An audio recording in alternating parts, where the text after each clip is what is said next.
Pierre et racines, terre et herbe, collines et sentiers, fleurs et eau, tout ce qu'il faut pour constituer un jardin. que je remets entre tes mains. Arrose-le de larmes, Parsème-le de rire, dessine-lui des mémoires invente-lui une fontaine. et remplis-le d'oiseaux.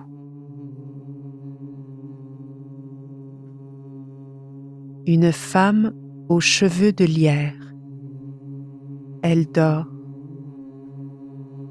Rêve-t-elle mieux sous la pluie? Un gros champignon bien rond a poussé derrière sa cuisse. C'est une femme jardin. On dirait qu'on l'a abandonnée. C'est mal d'abandonner une femme, surtout quand elle sait faire pousser des fleurs sur sa peau. Elle m'inspire un rêve d'éternité, un sommeil de juste, une plongée en soi. Elle sent l'humus et le feu de la terre. Une abeille se pose un court instant sur son épaule. A-t-elle envie de lui murmurer quelque chose à l'oreille? Elle parlerait de quoi? Du bourdonnement de la ruche la nuit? Du mystère des choses? De l'importance du vol d'une abeille? Ou du secret qui effleure ses ailes au lever du jour? L'abeille cherche du nectar pour la ruche, dans la longue chevelure de la femme couchée. Elle a bu longtemps. Elle s'est envolée en titubant vers la ruche. On l'a accueillie à bras ouverts. Elles y sont toutes allées. Elles ont butiné, tant et tant qu'après discussion avec la reine, elles ont déménagé la ruche dans la longue chevelure. Elles en ont fait du miel de cheveux.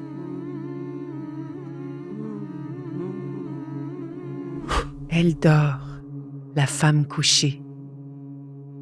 Ses pensées voguent entre gestation et sommeil. Elle ne se lève pas quand le soleil brille ou quand la nuit tombe. Elle ne se lève pas pour ouvrir la porte, pour manger, pour se perdre dans le regard de l'autre. Elle ne se lève pas tôt. Ne se lève pas tard. Elle dort.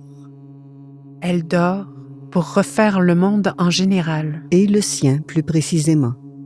Elle dort pour oublier les morts partis trop tôt. Elle dort d'un sommeil profond pour se recoudre le cœur avec du fil en or ou bien du fil de fer.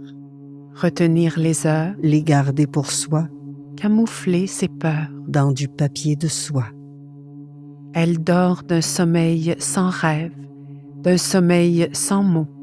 Et quand un jour ou bien une nuit elle ouvrira les yeux, Son monde, son cœur, ses morts, sa vie, son âme son corps, seront peut-être enfin réparés. elle ne se lève pas tôt. Ne se lève pas tard. Elle dort.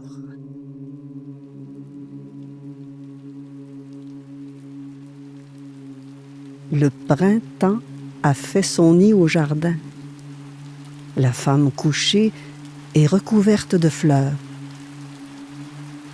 Enfin, elle rêve. Dans son rêve, elle baigne dans une eau chaude et réconfortante.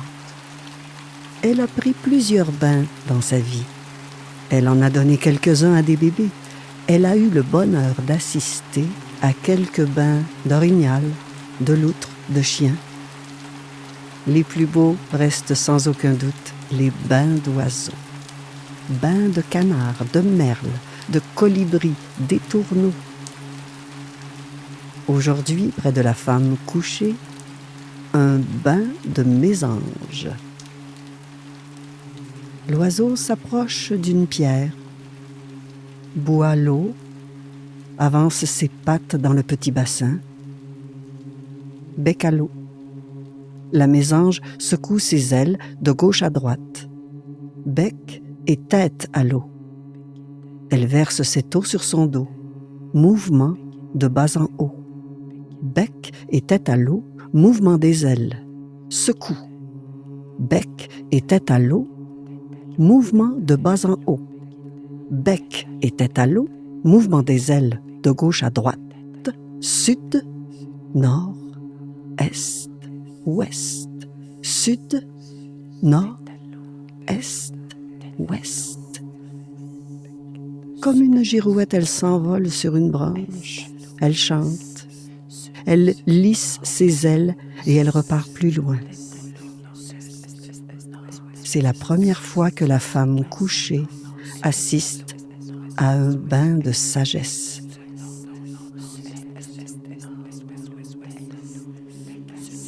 La femme dort jusqu'au moment où les oiseaux de nuit cessent de chanter. Elle se réveille. Elle se lève d'un bloc, elle sort. Et là, debout sur la colline, elle écoute. Dans l'entrebâillement de la nuit et du jour, le silence, juste avant la naissance de l'aube. Cette heure magique où les oiseaux de nuit cèdent la place aux oiseaux de jour, où les oiseaux qui portent malheur se transforment en porte-bonheur. Dans ce court instant, elle vit, elle rit, elle pleure, elle respire, libre, légère. Elle chante. Les gens passent. Elle se raccroche à leur regard. Elle espère y trouver un caillou, un champ d'oiseaux, un pommetier en fruits, des échinacées en fleurs, quelques gouttes d'eau d'une source ancestrale pour établir un lien.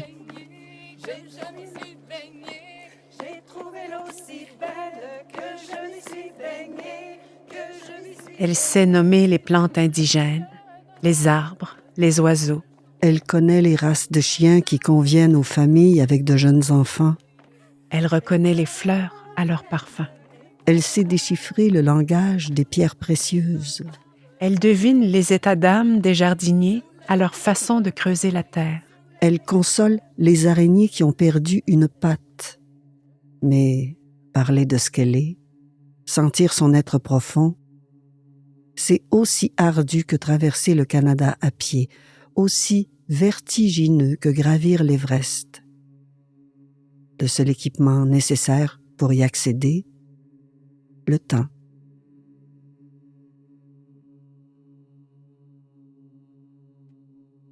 Des fruits bleu foncé en grappes qui penchent vers le sol comme les seins de certaines femmes âgées. Des fruits dont elle ne connaît pas le nom. Tant de choses inconnues pour le temps qu'il reste à vivre. Est-il possible d'emmagasiner des noms de coléoptères, de goûter aux fruits du sureau et du sorbier, de respirer le parfum des astères d'automne, d'entendre le dernier chant du pluvier qu'ils dirent, de voir l'érable devenir rouge?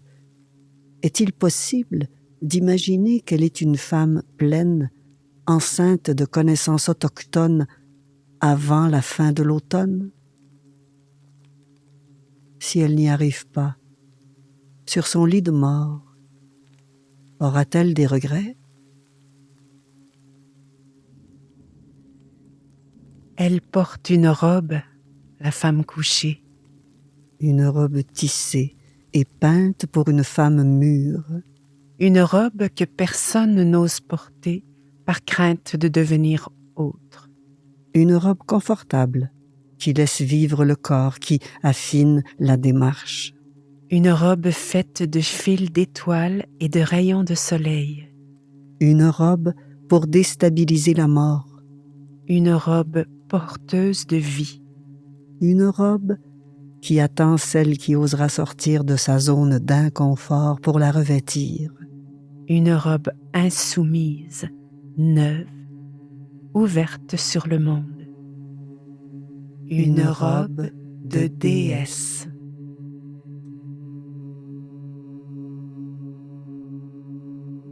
Peu importe où elle se trouve, c'est ici qu'elle habite, sa terre intérieure, l'ici du moment, l'ici du cœur, le lieu où personne ne peut l'atteindre, la déranger.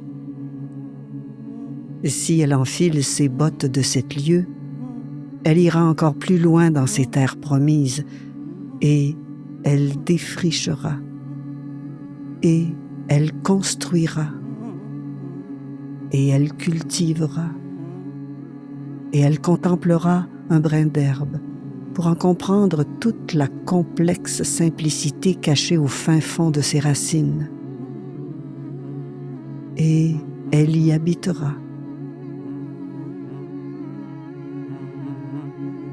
Elle habite un lieu, mais elle est habitée de 1000 lieux.